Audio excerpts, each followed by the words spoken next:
Dr. André Câmara, o que é a endocrinologia? Endocrinologia é uma especialidade médica relacionada a tratamento de doenças metabólicas e doenças de glândulas endócrinas, as glândulas que produzem hormônios. Ela trata uma série de doenças, como diabetes, doenças da tireoide, obesidade, doenças da paratireoide, osteoporose, menopausa, disfunções do crescimento, disfunções da puberdade, entre outros. Por que o senhor escolheu a endocrinologia? Na verdade, eu sempre gostei da parte de atividade física, eu sempre gostei dessa parte de hormônio e durante a faculdade eu acabei me identificando com isso. E cada vez mais fui vendo que era a área que eu tinha mais afinidade e acabei optando por ela. Quando procurar um endocrinologista? Primeiramente, se você tiver alguma dessas doenças, né? Se você é diabético, se você estiver fora do peso, se você tiver sintomas de doenças da tireoide, às vezes tem cansaço, indisposição, fraqueza, sem ter uma causa definida, eventualmente tem que fazer uma pesquisa para ver se tem uma causa endocrinológica do caso. Quais são os exames indispensáveis para a avaliação da nossa saúde? A questão dos exames indispensáveis depende muito da faixa etária de cada pessoa. Um adolescente, geralmente muitas vezes não vai nem precisar fazer exame, se ele tiver um peso bom, se ele tiver um desenvolvimento adequado. Um homem acima de 50 anos necessariamente tem que fazer PSA. Uma mulher vai ter que fazer acompanhamento com mamografia, de acordo com a idade. E, por exemplo, glicemia, que é o exame para avaliar diabetes, vai depender do peso do paciente e da faixa etária. Um paciente com sobrepeso ou obesidade, eu acho que convém, desde da infância, dada que está cada vez maior a prevalência de diabetes em crianças, ou mesmo na idade jovem, adulta. Para quem não tem problema de saúde nenhum, glicemia pelo menos a partir de 40 anos de idade, eu acho que seria bem interessante. Exame de colesterol, pelo menos a partir de 20 anos de idade, se a pessoa não tem problema de colesterol na família, não tem problema de obesidade. Em relação aos hormônios, a gente leva muito em consideração a questão de sintomatologia. Se a pessoa não tem sintomatologia de deficiência de testosterona, por exemplo, não faz muito sentido pedir testosterona para um homem. Em relação à tireoide, é a mesma coisa, salvo se a pessoa apresente, eventualmente, alguma questão familiar mais forte, Sim. Esse tipo de coisa. Quais são as principais queixas da mulher no endocrinologista? As principais queixas geralmente estão relacionadas à queda de cabelo, cansaço, indisposição, fraqueza, que são queixas cada vez mais comuns e podem estar relacionadas a problema endocrinológico ou não.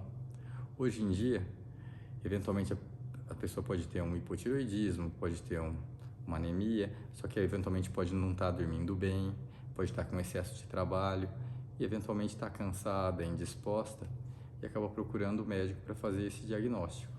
E as principais queixas dos homens? O homem ele acaba procurando menos o profissional, de maneira geral, né? Geralmente quando o homem procura é porque a coisa está um pouco mais complicada. Ou começou a descobrir um diabetes, está muito fora do peso, ou está com um cansaço, uma indisposição, uma falta de libido, o homem acaba tendo um cuidado especial relacionado à questão do libido, que acabam sendo das queixas principais. A obesidade também, não, doutor? A obesidade, tanto homem, mulher, sendo adulto, idoso ou até criança, é cada vez mais frequente. Quais são os principais perigos da obesidade? A obesidade ela aumenta o risco de uma série de doenças metabólicas, como diabetes, colesterol, triglicérides, aumenta o risco de problema ortopédico, como problema de coluna, problema de joelho. Obesidade é um fator de risco independente de mortalidade. Não existe obesidade saudável, a gente tem que tirar isso aí da cabeça. A gente tem que começar a enxergar a questão de hábitos saudáveis, como reeducação alimentar, atividade física, para manter um corpo legal, pensando em questão saúde, não é questão estética. Quais são os seus conselhos para quem quer emagrecer com saúde? Para emagrecer com saúde, primeiramente, não tem mágica. Vai ter que ter muito esforço, vai ter que fazer uma reeducação alimentar boa. O que seria uma reeducação alimentar boa? Vai ter que comer bastante salada, verdura, legume, uma quantidade boa de fibra, comer uma quantidade boa de proteína, evitar carboidratos simples, dar preferência para carboidrato complexo, comer gordura de preferência insaturada, evitar gorduras saturadas e gorduras trans. Tudo isso num contexto de balanço energético negativo, ou seja, você tem que gastar mais energia do que você consome. O gastar vai depender do nosso metabolismo basal, mas também, num contexto saudável, depende de atividade física. A gente tem que fazer atividade física, de preferência com componente aeróbico e com componente anaeróbico, componente tipo de musculação, de funcional. Por que isso é importante? Se você não faz atividade física, não consome uma quantidade boa de proteína, muito provavelmente a sua perda de peso vai estar muito relacionado com perda de massa magra também, não é só massa gorda. E quando você perde massa magra, o seu metabolismo basal diminui, o que vai aumentar o reganho de peso. Um dos principais fatores para reganho de peso é perda de massa magra. É mais importante em si até do que a questão de velocidade da perda de peso. Por que dormir é tão importante para a saúde?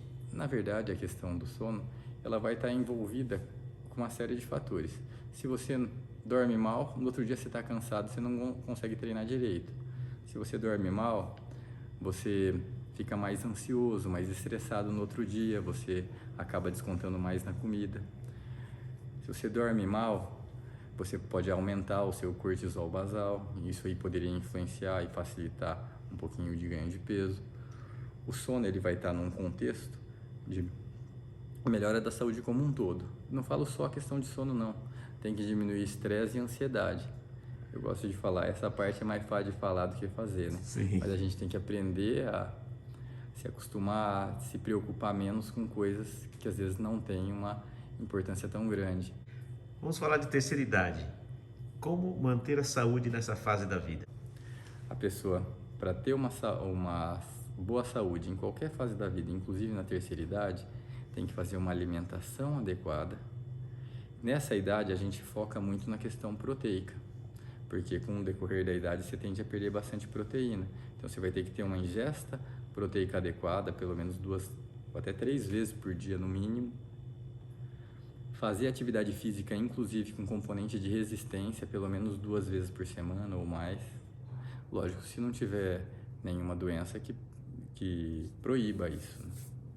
Okay. Dormir bem, a questão de estresse, se eventualmente tiver algum problema de saúde, tratar adequadamente, evitar se automedicar. Muito cuidado com a internet, que promete muita mágica. Por exemplo, hoje em dia se fala muito de testosterona em mulher que virou uma febre. Existe indicação, só que são casos extremamente restritos. Inclusive, se você for tentar comprar uma testosterona hoje numa farmácia normal, não vai ter para vender testosterona para mulher. Não tem nenhuma testosterona aprovada para uso em mulher aqui no Brasil. Você vai ter só manipulado, mas não tem por quê. Porque a indicação, na verdade, é só uma, pelo menos nesse momento do conhecimento científico, que seria o transtorno do desejo sexual hipoativo. Quais são as alterações, as doenças mais comuns? Em relação à tireoide, as principais alterações ou são ligadas ao funcionamento da glândula, que quando está funcionando demais é o hipertireoidismo, que pode dar tremedeira, batedeira, perda de peso, unha quebradiça, nervosismo, irritabilidade, a pessoa sentir muito calor, ou o hipotireoidismo, que é quando a tireoide funciona pouco. Aí dá cansaço, indisposição, fraqueza, pode dar um pouco de inchaço, intestino preguiçoso, diminuição de frequência cardíaca. Isso como alterações de função. Outras alterações são alterações de forma, que você pode ter um bócio, você pode ter um nódulo ou vários nódulos, bócio uninodular ou multinodular, que podem ser secretores de hormônio ou não. E a gente tem a alteração de inflamação da glândula, que pode ser tireoidites, que também tem uma série de tireoidites que podem ser dolorosas ou não. Para finalizar, um assunto que deve ser recorrente no consultório do endocrinologista: diabetes. O diabetes é uma doença caracterizada pelo aumento da glicose no sangue, hiperglicemia. Essa hiperglicemia crônica acaba levando a uma série de complicações. Esse aumento de glicose no sangue pode levar a complicação ocular até a cegueira, pode levar a complicação renal, até insuficiência renal, hemodiálise, pode aumentar risco de infarto, de derrame, pode dar alteração na circulação, inclusive levando a pé diabético. E os principais tipos de diabetes são o diabetes tipo 1, que ele é relacionado a uma deficiência absoluta de insulina, acontece mais frequentemente em jovens. Como você não está produzindo insulina, você vai ter que tomar uma insulina basal, que o nosso pâncreas sempre produz um pouquinho de insulina. E quando você come, a gente faz um pico de insulina para colocar aquela glicose para dentro do sangue. Então, além dessa insulina basal, a gente tem que tomar uma insulina prandial. Isso para todo paciente diabético tipo 1. A gente tem o diabetes tipo 2 também, que é caracterizado pela resistência periférica à insulina. Essa insulina não faz o efeito que ela deveria, geralmente por causa de obesidade, e uma deficiência relativa de produção de insulina. Para o diabetes tipo 2, a gente tem uma série de opções medicamentosas. Vou falar algumas classes de medicação, por exemplo: biguanida, sulfonilureia, glitazonas, inibidor de DPP-4, análogo de GLP-1, inibidor de SGLT2, entre outras.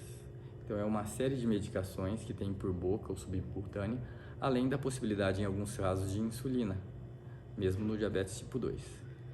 Outros tipos de diabetes, como diabetes gestacional, a gente tem MOD, LADA, diabetes devido a algumas endocrinopatias, diabetes devido a algumas medicações. Eles são um pouco menos frequentes, mas podem acontecer. A partir de que momento o paciente pode ser considerado diabético?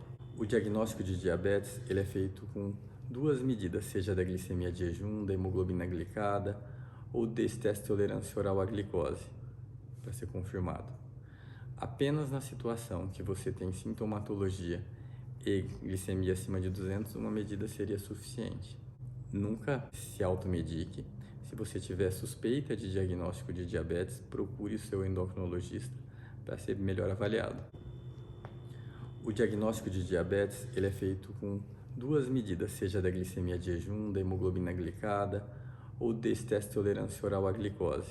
Apenas na situação que você tem sintomatologia e glicemia acima de 200, uma medida seria suficiente. Nunca se automedique. Se você tiver suspeita de diagnóstico de diabetes, procure o seu endocrinologista para ser melhor avaliado. Doutor André, muito obrigado pelas informações tão importantes e parabéns pelo Dia do Endocrinologista. Eu que agradeço, Sinomar. Muito obrigado a todos. Espero que vocês tenham gostado das informações. Um grande abraço.